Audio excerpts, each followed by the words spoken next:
Well, I asked Jesus where he was staying when he was in this area, and he said he had nowhere to lay his head. And I asked if he would like to come and stay with me at my home in Capernaum, and he said he would. So we gathered the nets together, and we prepared the fish and set them aside, and a group of us, James and John and my brother Andrew and me and a couple others and Jesus, and we started on the walk to my home in Capernaum. Well, when we got close to my house, from here to that door back there, I think, I remembered something. I remembered that I was married, and I had not told my wife anything about this. Think about it. I just told a man I barely knew that I would give up everything to follow him, and I had no idea what she was going to say, and I was scared. You laugh. I tell you, I am the master of my house. Yes, but Perpetua is in charge. And I knew one thing, that I was not going to bring Jesus in front of her so he could hear what she was probably going to say to me. And so the distance from here to my house, I was thinking very quick, which was difficult for me. And I was wondering what I'm going to do. And I decided that when we got to my house, I would ask Jesus and the others to stay outside. And that's what I did. I said, now please just wait out here, and I'll be back shortly. Just wait. And I went in and I closed the door tightly. And I called to my wife. I said, Perpetua, I would like to speak with you.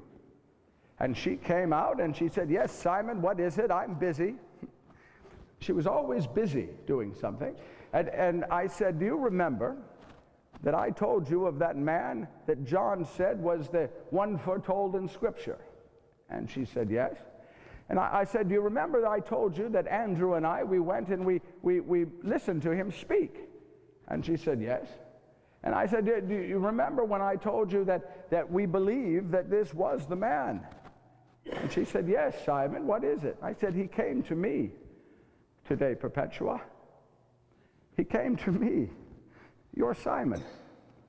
And he asked me to follow him. And I told him I would. A tear began to form in her eye. And she said, I will tell you this, Simon. I had a dream just the other night. And in that dream, I saw you were called to greater things. She said, I will stand by you, my husband. Praise be to God for my wife. Yes? Then she said, I look forward to meeting him. Well, when I told her I left him outside the door, that's when she got mad at me. And she ran to the door and she opened it and she put her arms around him and she said, welcome to our home. And he came in. And do you know, we sat in my house, all of us, and we talked and laughed and we had fun. We had fun. We were having so much fun that I forgot that my mother-in-law was in the house. Now, we have married people here. Some have said that I did not tell Jesus about my mother-in-law because I didn't like her.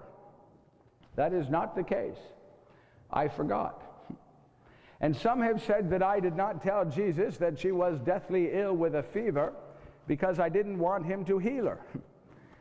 That's not the case either. But he went straight to her when he heard she was ill and walked right to her room, and we followed and watched as he put his hands onto her head and he lifted his eyes to heaven and he began to pray.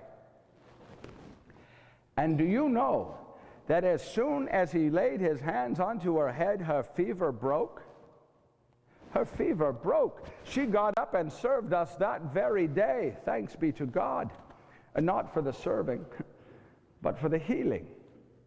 You see, that's who Jesus is. He would stop whatever he is doing to go and help someone who needed him. He was always doing that. That is who Jesus is. Yes?